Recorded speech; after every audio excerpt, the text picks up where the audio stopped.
I've transitioned that one and transitioning a lot of our majority of our short terms into midterms and the midterms into long term.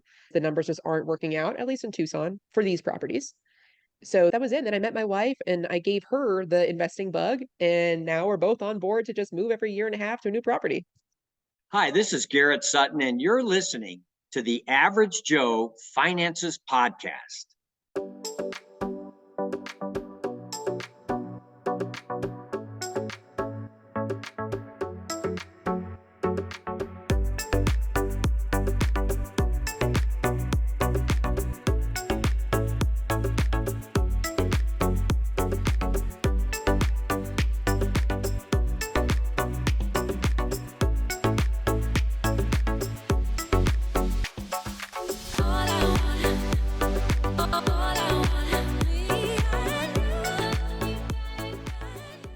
If you're watching this on YouTube, make sure you smash the like and subscribe buttons.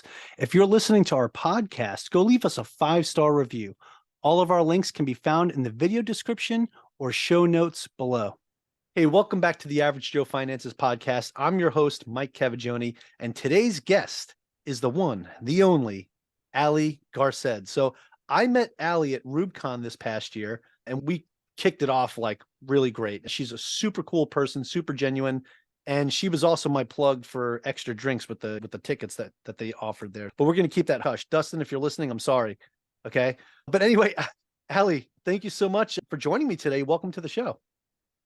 Thank you so much for having me, Mike. I really appreciate it. And yeah, Dustin, I don't know what Mike is talking about. These drink tickets wasn't me. Must have been somebody else. It must have been Caitlin or something.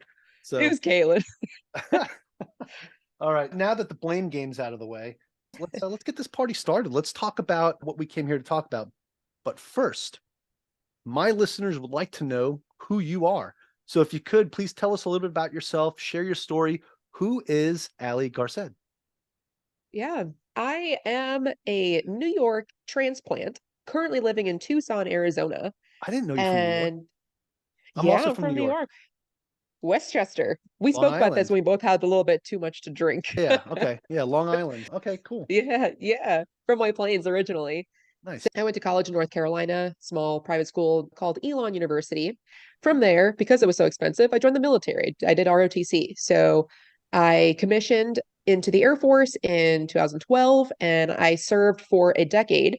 And I recently separated because right now we're recording in June 2022, or 2023. I separated in October of 2022. So it's been about like what, 7, 8 months since I've separated. While I was active duty, I was a special agent for the Air Force Office of Special Investigations. And I did originally only was going to do the 4 years, which was required for paying back my scholarship that I got for Elon University. So then 4 years turned into 10.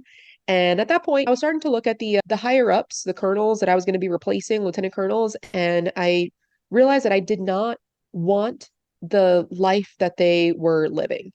And hats off to them for doing 20 plus years sometimes, but that was not the trajectory of my life that I wanted to go in. So I heavily started to think about what else can I do? What other job can I go to? Or how can I supplement this income that I'm making now? Because as a major in the Air Force, or in the service, you're making pretty good money. And I was in Tucson, Arizona, and I was like, hey, yeah, there aren't a lot of options that would replace that income dollar for dollar. I stumbled across Bigger Pockets, real estate investing in 2018, and I was already putting 50% of my paycheck into investments, whether it was like TSP index funds or saving up for a property. So use my VA loan twice. My wife and I have a portfolio of about 7 properties now, 8 doors. The What we do is pretty much just move into another property every year and a half. So we get the best rates because it's owner occupied loan and slow but steady. And the last year that I spent as active duty, I became a realtor. And that is where my business took off. That is where I realized I got to the point where the Air Force was holding me back. I was making less money because I was still active duty. So I separated. All right. What a story. It's funny because I wound up doing 20 years in the Navy, but I was enlisted first before I commissioned. And one of the things for me was like, I felt like I was going to stay in until they told me to go home. But as I got closer to 20 years, I also got my real estate license near the end of my career, about a year and a half before I got out. No, 2 years before I got out. And I started doing real estate on the side, mostly doing referrals because I was super busy. I was the XO over on a big staff. So I didn't really have the time to take on clients. But the referrals, I was like, this is some of the easiest money I ever made. Like, this is really cool. I just give a name. And if that person buys a property, I get 25% of that commission. That's pretty cool. So that was awesome. And I got convinced to get my license and do that by somebody else that I met at a real estate meetup. So that's why I think different things like conferences and meetups are just so important. You get to trade ideas with people. I would have never done something like that if that wasn't like an idea that somebody pushed to me. Like, I was at that real estate meetup to talk about real estate and to complain about the deal that I just closed in Chesapeake, Virginia, and how COVID's ruining everything. Right. But no, here we were, and somebody put this bug in my ear, and it was probably one of the best things I ever did. So yeah, so I definitely see your point there. And you coming up and saying, hey, at the 10-year mark, but you're halfway to retirement now at this point, you're looking at your superior officers and saying, I'm not necessarily sure this is what I want to keep doing. So I definitely appreciate your point of view there. For me, I was already, like, in poker terms, I was already pot committed because I decided like I wanted to get out probably around my 17 or 18-year mark. Like, I knew 20 was it for me. Right. And at that point, like, I wasn't just going to get out. I was like, I'm too close to not get that check for the rest of my life. Now, if it was the 10-year mark, probably would have got out. But no, that's fantastic. Now, as you progressed towards the end of your career in the Air Force, you got your real estate license. What made you feel comfortable enough to actually jump ship and resign as an officer? This is a great question. And it was something that I struggled with a lot. As much, or rather, as miserable as I personally was in the military. This is not me bashing the military. This is just my own personal experience. My views do not represent the views of the DoD. As miserable as I was during that time, I was still, the fear of the unknown of me doing something else was still greater than my known misery of being in. And that is so, like, backward to me now, like, knowing I was choosing to stay in knowing I didn't like it versus taking a chance on something else that I might like. And Taking it's a so chance on crazy. yourself, betting Exactly. on yourself. Exactly. The reason I became a realtor to begin with is my wife had put that in the back of my mind for a while. She was like, "Hey, why don't you become a realtor? You like talking to people, you like real estate." I'm like, "Yeah, but I don't like kitchens and I don't like talking about architecture and I don't like the pretty thing. I don't wear heels. I don't dress up." I'm like, I'm not selling sunset here. That's not me." But then I started talking more and more to agents and then I realized they were running their own business. It is a whole ass business. There's KPI to track, and it's all just like a sales funnel. I was like, whoa, this part I really like. I don't have to wear heels in order to make a commission. It's like this, it's all numbers, and I love numbers. So I started it while I was still in my last year of active duty because I wanted to give it one full year of me just full throttle, me trying out this real estate agent gig. Because if I didn't like it, I was just going to take on the next assignment with the Air Force. So I had two questions that I wanted to answer for myself. One, can I match my income of $107,000 that I was making in the military? And number two, do I like it? Is this something that I actually want to do? Even if I do match it, is it something that I want to do for who knows how many years? And so that was my goal, to make $107,000, at least match it, just match what I'm making in the military. And I matched that in month 8. And I obviously was still a part-time agent. I did 24 transactions my first year, and I'm almost done with my Wow. second year.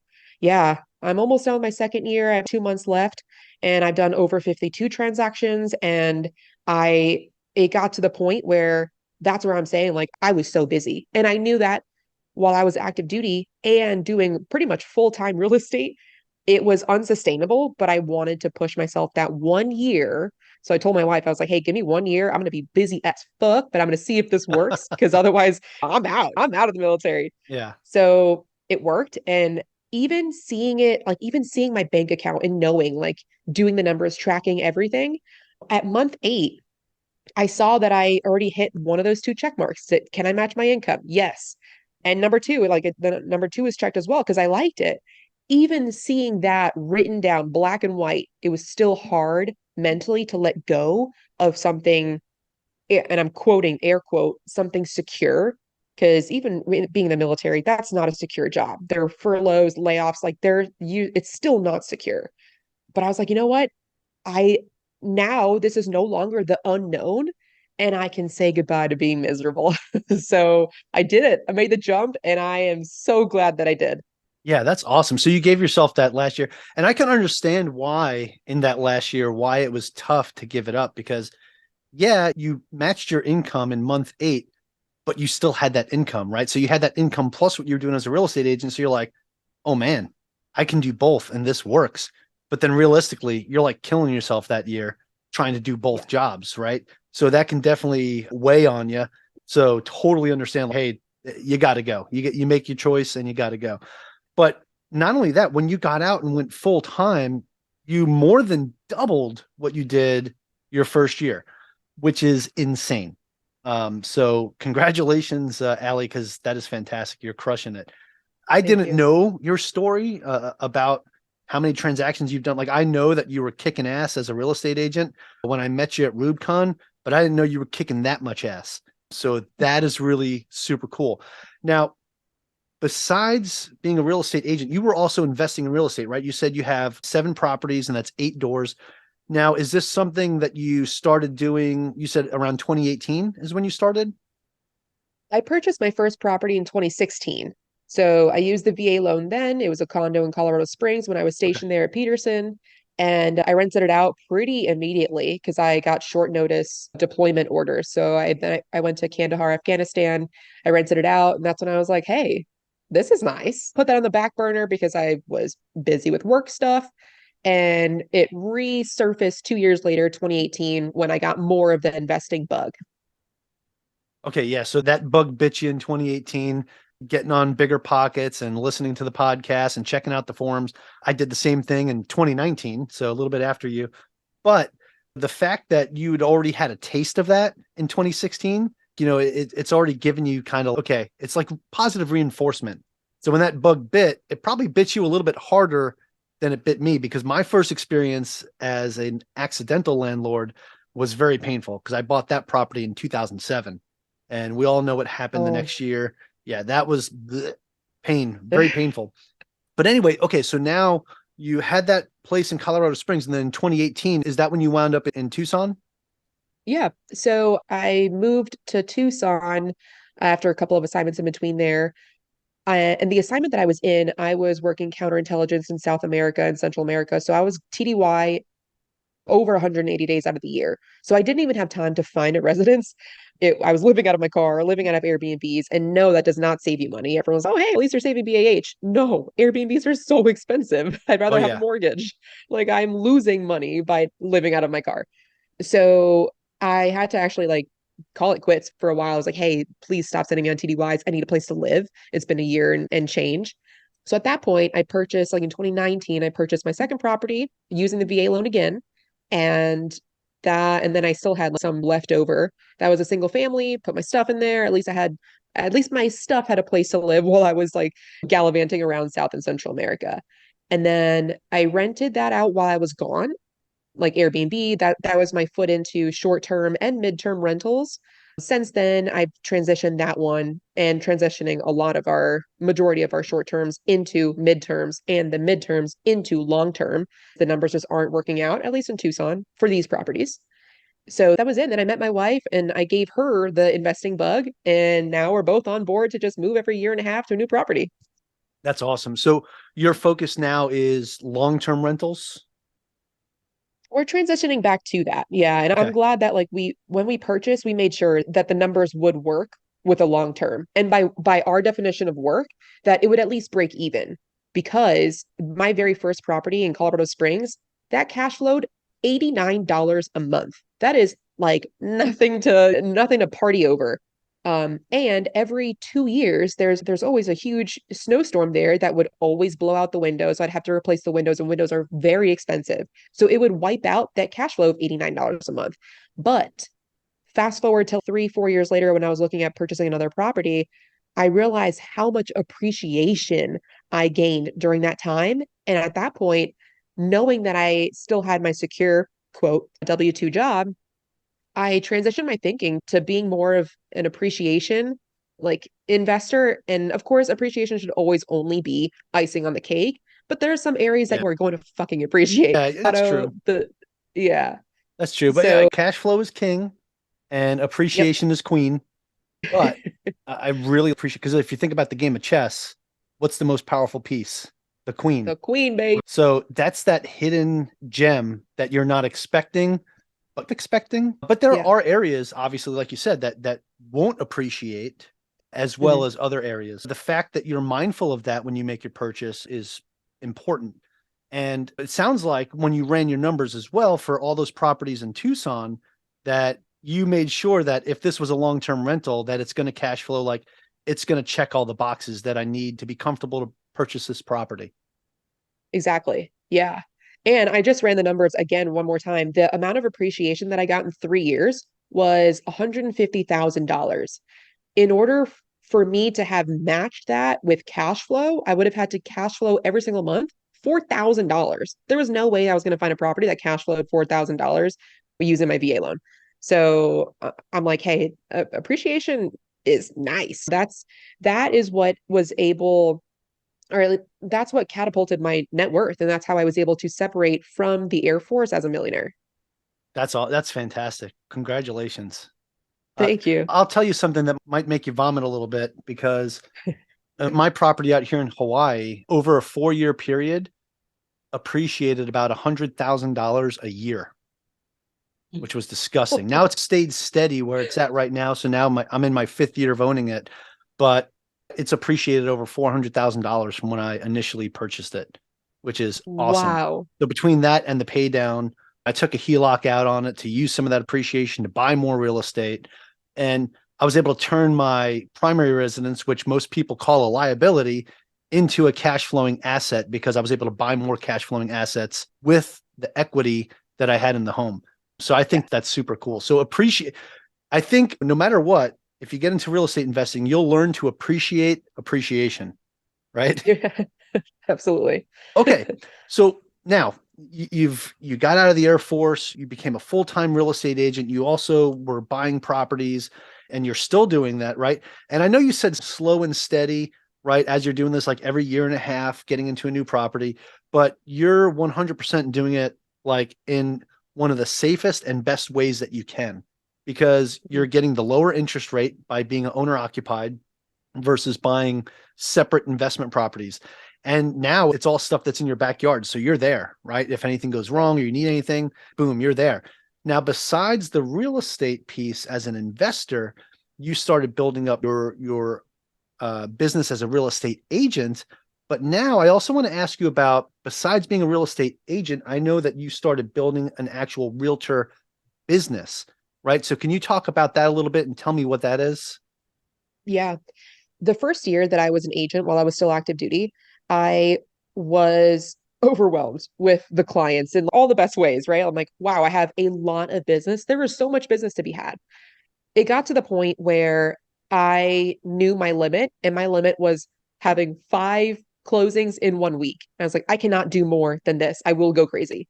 And so I needed to grow my crew. Like I needed somebody to be reliable, that would follow like the checklist that I already started as to how to help an investor, a buyer, a seller, which by the way, I don't really work with investors. The numbers don't work here in Tucson anymore. So my Yeah. meat and potatoes is VA buyers and just military sellers. So I started growing the group. I'm like, hey, I have leads. I cannot work all of these leads, and it'll just be like a normal referral if you partner with us. So now I have partnered with over 30 agents, and not just in Tucson, Arizona. We're all over the country. Like we're in Pensacola, Florida. We're in like Rhode Island. We're in Omaha. We're all over. And the biggest reason we were able to grow to over 30 in 2 years is because we don't do any sort of team splits, right? Like we give you all of the checklists, everything about mindset, everything about how to create an LLC in whatever state, everything that you need, like scripts, the calculators, the canned emails, taking buyers and sellers throughout the process. So in that way, it buys you more time because you don't have to be bogged down by the same exact questions that will happen every time. Get in front of them, answer those questions before they even know to ask those questions. So we give all of everything like that for free by partnering with us. And it's just like the eXp 80/20 split. So with that, I was able to grow the crew here in Tucson specifically, be able to pass off some leads. So in that way I can have a little bit more of my sanity back. And at that point, I became a referral only agent. This second year in the business, I have only done 2 transactions where I am actually helping the sellers. And the rest have just been referral. And that's where I think I'm going to end up transitioning to completely, being that my wife is going to be either medically retiring or separating here in the next 6 months. So we're not going to be in Tucson forever. I needed to make that transition at some point. So why not start now? And now I can continue referring clients to good agents that have good checklists that will answer all the questions, and client care is there anywhere in the world, but especially anywhere in the US. Yeah. And that also by providing them everything, you give them all the resources they need. And now you know that they're going to be a good agent because they have everything that they need to take care of clients the same way that you would take care of them personally. Because your reputation's a huge thing, right? If you start referring people to agents that suck, okay, let's be real here. If you refer people to agents that suck, they're gonna be like, Allie, look, when we go to sell, I'm not sure we want to use your person anymore. And I'm not Right. sure we want to use anyone else that you'll recommend. So that's important, right? To make sure that you build a good team, and reputation's huge, and your brand, right? Because that's another big thing too. Your brand as Allie the agent, I think, is awesome. Like I see it in the background there and on every social media post that you put. I absolutely love that because it's every time you mention yourself, you're like, hey, it's Allie the agent. I love that because you focus on your brand and you stick to that. Now, I also like the fact that here you are now, only in your second year to doing this full time. Now you're like, hey, I'm at a pretty good point where I can just do referrals only, and I'm going to keep buying real estate, keep doing my thing. But now I want to ask you something because I know you mentioned this on social media, but you haven't mentioned it anywhere else. I'm not sure if I had hit record yet when we were talking about this, but what happened this past month that was pretty significant for you? Yeah, so very exciting news. I hit a milestone where this month, June 2023, was the first month that my efforts have paid off, in the sense that my passive and residual income was higher than my living expenses. So technically, I did not have to work this month if I didn't want to. And that's crazy. And I'm projecting the same thing for next month. So now it's just a matter Awesome. of how long can I keep this going, which is crazy. I've been working like my ass off for 5 years and it's paying off. Yeah. If you hustle and you work hard, you can see that behind me, work hard. Yes. And down here, it says good things come to those that hustle. Here you are living that, right? You're getting to experience the fruits of your labor, right? And it's no small feat. Like you really did bust your ass to get here to where you're at today. But I want to ask you too, Allie, what is the difference between passive and residual income? Because you had mentioned that both of those have helped you pay all of your expenses this month. Yeah. And thank you for asking this question, because I do want to make it very clear that with eXp, the way the eXp model works, if anyone like is ever able to like drop their ego and give it like an open mind and have a conversation about it, is it doesn't, eXp does not pay W-2 employees to recruit, unlike a lot of other brokerages like Keller Williams, like a lot of other brokerages, they have full-time people that are only there to recruit. And that's it. I got a phone call from one of them Instead, today, actually, while we're talking yeah, about it, like literally about an hour and a half ago, I got a phone call from Keller Williams. yeah, So yeah. Coldwell keeps hitting me up too. I'm like, I'm not switching. So instead, what eXp does is without the agent paying anything more out of their pocket, it's just the 80/20 split. Everyone joins solo, where we don't even have a formal team. So I don't like using the word team. The 80/20 split, out of that 20% that would otherwise go to in another brokerage, straight to the broker or the team lead. Instead, it goes to those that have sponsored you in, those that are giving you value, or at least they should be giving you value. Therefore, they are those that whatever team you join, they are literally financially incentivized to make your business run. And that's why like I present all the checklists, all the canned emails, buyer emails 1 through 6, seller emails 1 through 6. Same thing for investors. Everything is there. You just have to plug and play. Now, with that said, this model does not work for everyone. It does not work for those that need significant hand holding or anything like that. It's for those that want to hustle and understand that being in sales, you have to hustle. That the residual income I cannot call passive income, and because it's not passive. And I actually believe that there is no such thing as passive income because everything requires some work, even throughout. There's a lot of upfront work, but then even throughout, there's work. But what the difference with the residual income is that it's not guaranteed. Nobody can promise any sort of amount of money to other agents if you join our group, but because it's all up to them. So therefore, they're trying to avoid them saying, "Oh, I thought that I could make $10,000 a month just like Allie using this." It's up to every person, so we can't call it passive. But that has been the residual income from eXp is the biggest portion of my passive / residual income. Nice. And then the other piece of that obviously is your actual real estate rentals that you own as an investor. Yeah, fantastic. What a story, Allie, because you wound up leaving the military, 2 years ago now? Oh, no, not even 2 years ago. You said this 8 months past October, ago. right? I got out in December, Yeah. so like a little bit after you. Yeah. But like what you've done in such a short period of time, like not even a year. Now, mind you, you busted your ass your last year in the Air Force to get to where you're at today.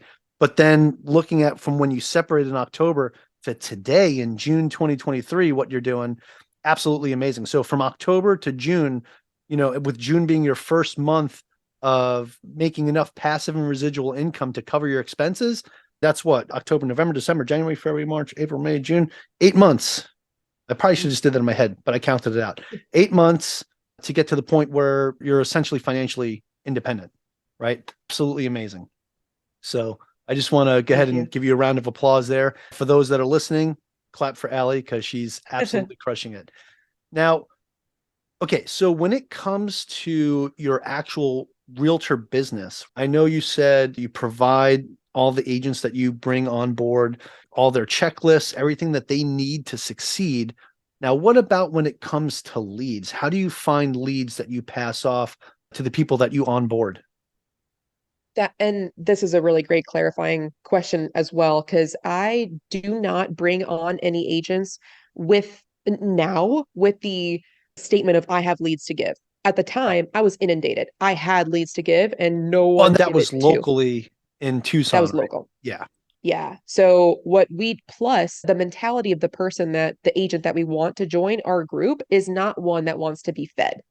It's one that wants to learn how to go out and kill. So that's the type of Hunt person their that we're own looking food. for. Hunt their own food, man. This Yeah. You're an entrepreneur. Like if you're going to be leaving a W-2 to become a real estate agent, you should not then still be in the mentality of what can you do for me? It's no, what resources can I use that you have that I can then take on and do for myself? I just went on a rant there and I forgot your original question. No, that's fine. It was about how you built your original realtor business and like what you were doing for leads. Like, how did you get leads to other people? But now, yes. So the clarification is great. So that was mostly for local when you were inundated, overworked. You didn't have enough time to take care of all that. 5 transactions in 1 week would probably make me vomit. So yeah, I definitely understand that. Now, when it comes to the different things that you do for yourself personally as both as a real estate agent, as a real estate investor, just as an entrepreneur in general, are there any specific like CRM systems that you use or anything that you found helpful in this journey?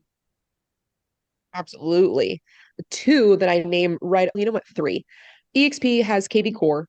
A CRM is a CRM. If you like Google Excel, a Word doc, if you consistently use it, that's fine too. It took me a while to because it took me a while to get the hang of KV Core because it's so complex. And but now I'm starting to get more of the hang of it. So before I got the hang of KV Core, I was using Trello. And Trello is Oh, not I as used to automated. love Trello boards. Yeah. Yeah. So I have a couple of Trello boards. One is just the referrals that I'm giving out to everyone across the country. So, and I have different columns of, is this an internal eXp referral? Is this external to another brokerage? Has the paperwork been signed yet? Or rather, have I sent it to my TC to send out to sign? Has it been signed? Have I started the conversation yet, connecting all four parties? Are they under contract? Have they closed? And then I have a closed column.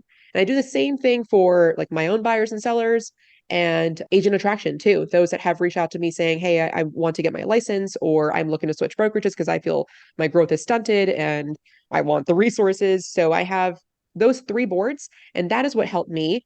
And I just stuck to that. I haven't fully made the transition over to KB Core, but then I pair both of those up with, it sounds so lame, but with my Google Calendar. Oh my Okay. gosh. I never used a calendar when I was in the military. There wasn't a need to. There were like a couple of meetings here and there, but the sense of time blocking and making sure that like you have time to lead generate, to work on the business, that's not a thing in the military. So I had to learn how to use a calendar, and without my calendar, I would be lost. No, absolutely. If I showed you what my Google Calendar looks like, you'd be like, oh my God. Actually, I think I showed Yeah. you at RubeCon. Like, I use my Google Calendar for everything. Like, anytime somebody schedules something with me, boom, it automatically goes there. I use Asana right now as one of the CRM Mhm. systems. But one of the things, too, that I think is one of the most powerful CRM systems for people to use is this device right here. Actually, I'll give you an example. I'm going to pull you up real quick. Search Allie. Okay, I'm not going to show your phone number on the screen, but That's fine if you do. I'm wearing a shirt so with it. it's got like your email, all that's, I don't know if you could really see it. No, probably not. But anyway, it's got your email, your website, YouTube, link tree, everything, right? And then it's got notes that I put in here on you, right? So it says, met at RubeCon, bringing in as a guest for the podcast. She's an all around badass. That's what it says right here. So, I love that. but this right here is so I know that you were somebody that I wanted to bring on the podcast, right? And we talked about it at RubeCon. I put that in my notes. And stuff like that, people don't realize like how powerful this little device that fits in our pockets.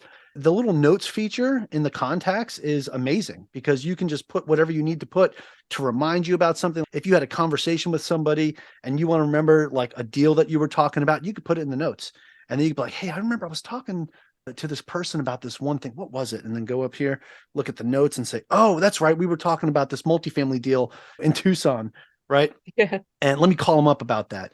But that's one of the beautiful things about that. Now, obviously, you can also schedule things onto your calendar that way too. Hey, remind me to call so and so, and then connect the contact to it, which is great. Yeah. But yeah, so I love that. I love Calendly. Usually, if anybody's going to make a call to me or something, I usually send them my Calendly link and just say, hey, book a call with me.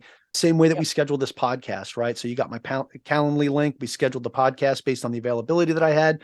And it's great because it's okay. You can work around based on your availability. So we can work things out that way. So it's a lot better than saying, hey, you got 15 minutes to chat about A, B, C, or D. I can call you right now. It's, oh, now's not a good time. Oh, when will be a good time? Oh, let me go check. A lot of times that could be a waste of time. Hey, let me just send you my Calendly link, pick a time, and we'll Yep. chat. So that's great. Yeah. Now, sometimes it gets abused, especially on LinkedIn. I get pitched every day from someone new saying, hey, you got 15 minutes to talk about ABCD. Here's my Calendly link. I'm like, dude, stop. Yeah. That's one thing. Yeah. It gets a little rough, but I think CRM systems are huge no matter what you do as an entrepreneur. So I appreciate you sharing that with me, especially Trello boards. Man, I used Trello boards for my podcast for the longest time until I switched over to Asana. And then in Asana, I have it set up like Trello boards because you can set up boards like that. So it's basically the Okay, same thing. I was cool. like, why did I even switch? Because you can connect your Google Calendar, you can connect your Google Drive. So I would link everything there. So like my VA knows like to go in here and they can open up the link and they can mark when it's done. It's Yeah. awesome. It's awesome. Nice. So Yeah. Yeah, I'm definitely on the Calendly train for sure. For yeah. $159 a year, it is so worth it. And for those that I really feel like for those that might not respect your time in the beginning, when you send them a Calendly link, they're like, oh wait, this person like actually has a calendar. It changes their mindset about you and like forces them to put some respect on your name. Oh, this person sounds like the real deal now. But hey, anybody can get a Calendly account. So just because you got one from this dude named Mike Cavagioni doesn't mean he's shit. Anyway, okay, Allie, this has been absolutely awesome. I want to ask you some questions now and transition this into something that I call the final round. It's where I'm going to ask you the same 4 questions I ask everybody that comes on the show. And it gives us an idea of how Allie is under a little bit of pressure. So if you're ready to go, we'll get that party started. I'm ready. Okay, don't start sweating on me or anything, but all right, Allie. So Feel good. the first question is, what's the biggest mistake you've ever made in your finances, investing, real estate, or business? You could pick one or pick all. This is so good. This is so good. The biggest mistake I made in my real estate investing, this is the first one that pops to mind, is not purchasing a multifamily first. Instead, I bought a Mm, little condo, and I feel like it was such a lost opportunity there, where great, while I was in Afghanistan renting it out, I was able to pretty much break even. But had that been a multifamily, I wouldn't have relied on just one income. It could have been two, could have been four. yeah. So if I were to have one redo related to investing, it would be that. Okay. I appreciate that.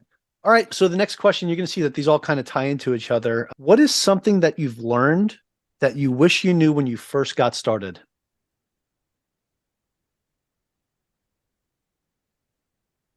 This is a tricky question because my mentality now is that if I don't have to learn a new skill set or just learn something new, I try to avoid it. And what I mean by that is I would just rather hire it out.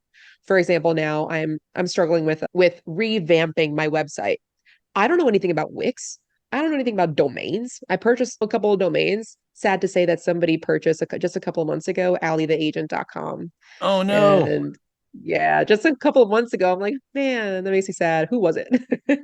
Probably someone So that follows you on social media and said, "Oh, I'm going to get this and see if I could charge her a lot of money if she wants it." yeah, you can have it. And the significance actually with Ally the agent is that I was a federal agent in the military. I was a special agent, but also a real estate agent, just in case the military gave me any shit about it, about me being a realtor. But yeah, what I don't know. I always just every new task that I have now in my business, I'm like, who else can I pay to do this? Because I don't want to do it. That doesn't answer Yeah. your question, does it? No, it does. So you've learned that you need to outsource, right? Because your Yes. time is precious. Time is a commodity that we don't get back. It's not Yep. something that you could say, "Oh, you know what? If I just push off something, I'll create a little more time for it later." No, you can't do that. You can't create time. Once you Yep. commit to something, that time is gone. So outsourcing is huge. I outsource all the time. So I definitely appreciate that. Like right now, you're talking about outsourcing somebody to fix up your website and things like that. That's huge. I do the same. That my podcast gets outsourced to a team that will take this footage of us talking, and they're going to work on it, edit it, and make me, when I say and all that other stuff, because I say it all too often, because I'm a big pauser, and they'll clean it up so I actually sound like I'm a little bit intelligent, right? So my team is awesome, so they take care of that, and it's one of the things that I found out that I needed to outsource, because when I first started this podcast, I was getting completely burnt out. About 6 months into it, I was like, I think I'm going to walk. And then I found that, hey, let me try outsourcing this to an editing team. And when I did that, it was like, I was in Aladdin and it was a whole new world. So definitely a great place to be. Okay. Good. So we're going to move on to the next question, Allie. And that is, do you have any tips or tricks that you would recommend to someone that is just getting started out today, whether they're starting out as a real estate agent or as a real estate investor? Shadow. That's my biggest thing is shadow. So I guess first real estate agent. If you know of any real estate agents, reach out to them and be like, hey, can I shadow you? And the shadowing doesn't have to be in person either, especially if you have a full-time job. But you can be with people's permission. You can be BCC'd on emails, or you can just see what their calendar looks like. That would be like a huge in as far as seeing a good realtor doing their thing. What does their calendar look like? Can I see what you're doing day to day? And if you see the calendar, you can have a conversation about that. Hey, what does this mean? What are you doing? And or is it true that you barely eat lunch? Like that's I feel like those agents that have reached out to me saying, "Hey, can I shadow you?" and exactly that, can I see what your calendar looks like, what the day-to-day looks like? That's a really good decision maker, because if people realize, hey, that's not the calendar that I want to have, perfect. At Yeah. least you didn't get licensed. You didn't waste your time choosing a brokerage, all of that. So whatever you want to do, find someone that's already doing it and not too far ahead either. Not someone that's like way too displaced from where you're going to be, like starting out. Someone that like knows what you will actually be doing day to day. I feel like As a newer that's the agent. biggest thing. Yeah. As a, yeah. That's huge because I talk about this like when you go to real estate meetups and things like that. Like if you're going to connect with somebody, it's great if you connect to the person that's been doing this for 20 years and whatever. That's awesome. Cool. Good for you. But asking them for help or advice, hey, do you think that I should do A, B, C, or D? Is you're going to get a lot different answer than the person that's maybe 1 or 2 years ahead of you. Because when this person started 20 years ago, it was a whole different game, right? When they first started out. So I think that's huge. Like even as a real estate agent too, like you can go talk to that senior agent that's been doing this for 20 plus years, or you can talk to the agent that's on the grind right now, building their clientele list, building whatever website or different resources they're going to use as their lead magnet. And you get to see what kind of, effort that they had to put into it versus the person that's been doing it for 20 years. Oh yeah. Back then we just did everything was handwritten and we did classified Right. ads and you'd be like, oh, okay, hang on a second. This ain't for me. So Yeah. yeah, shadowing the right person is also super important. So I definitely appreciate that. Yeah. Okay. Ali, I have one more question for you for the final round. It's different than the other questions because it's an opinion-based question. But do you have a favorite business? And actually, I'm going to preface this with, besides your own, I know you have your own podcast. Do you have a favorite business, investing, or real estate related book or podcast or both? Easy. The 4 Hour Work Week by Tim Ferriss. That hit me at just the right time. It hit me pre-COVID, but in case you haven't read that, it's about working from home and how to work obviously in shorter time because work expands the time allotted. So, especially being in the government and like working for the government, working 7:30 to 4:30 or 7:30 to whatever time, one project can take multiple days, let alone if you're instead, as we're going more toward a task oriented gig economy where you're being paid for each task versus per hour, it changes your way of thinking and it makes you realize that time is more valuable. So if you can do stuff, at home faster, therefore, hopefully, your boss can give you more time to work from home. And so as we shifted to COVID, I was actually the interim commander for OSI at this time. I was like, hey, if we're going to be working from home, work the hardest you've ever worked because this is our chance to then positively get reinforcement where if they see that our productivity has increased and we're working from home, what is that going to tell leadership? Like it's only going to be a benefit for them. And I really found that those that didn't like working from home were just the chatty Cathys. They're like, oh, I miss the office. I'm like, yeah, because you miss talking, not doing work. It's like in the movie Office Space. Oh, someone has a case of the Mondays. Have you ever seen that movie, or am I talking like something crazy to you?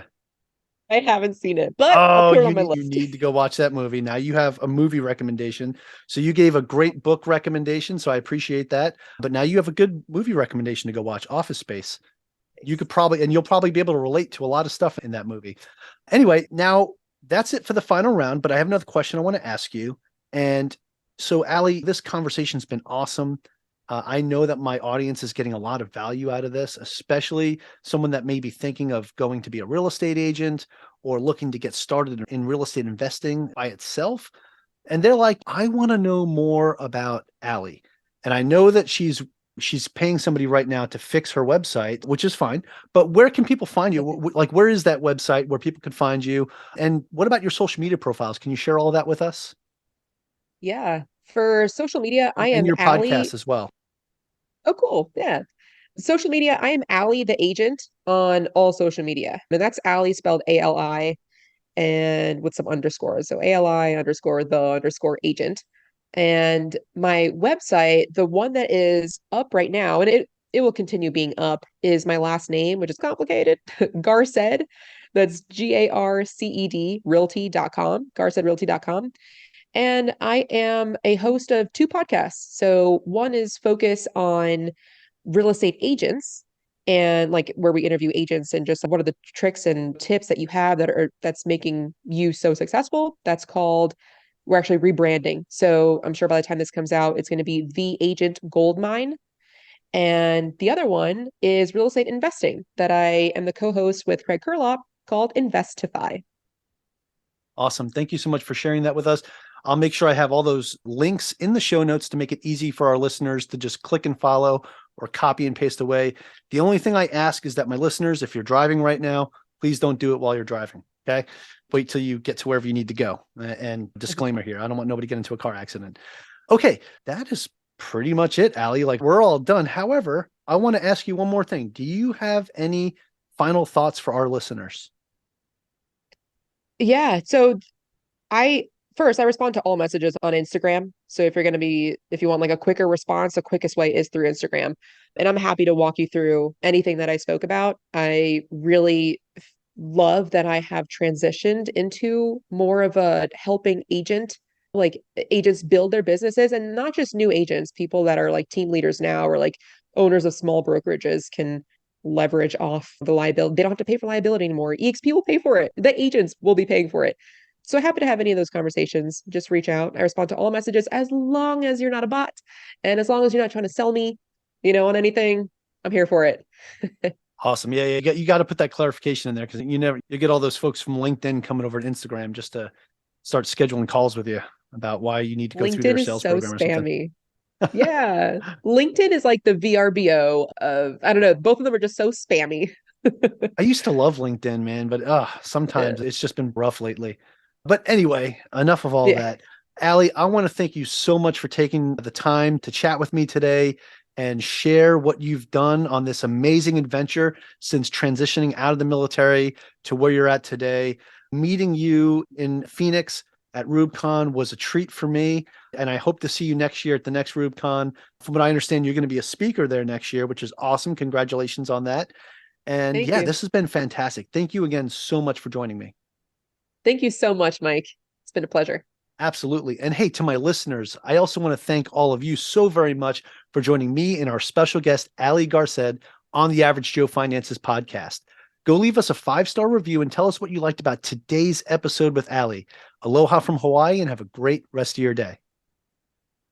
Thank you for making it to the end of this episode. Greatly appreciate you being here with me today on the Average Joe Finances podcast. If you haven't done so yet, make this the episode that you go leave us a 5-star rating or subscribe to our YouTube channel. The Average Joe Finances podcast is for informational and entertainment purposes only. Have an outstanding day.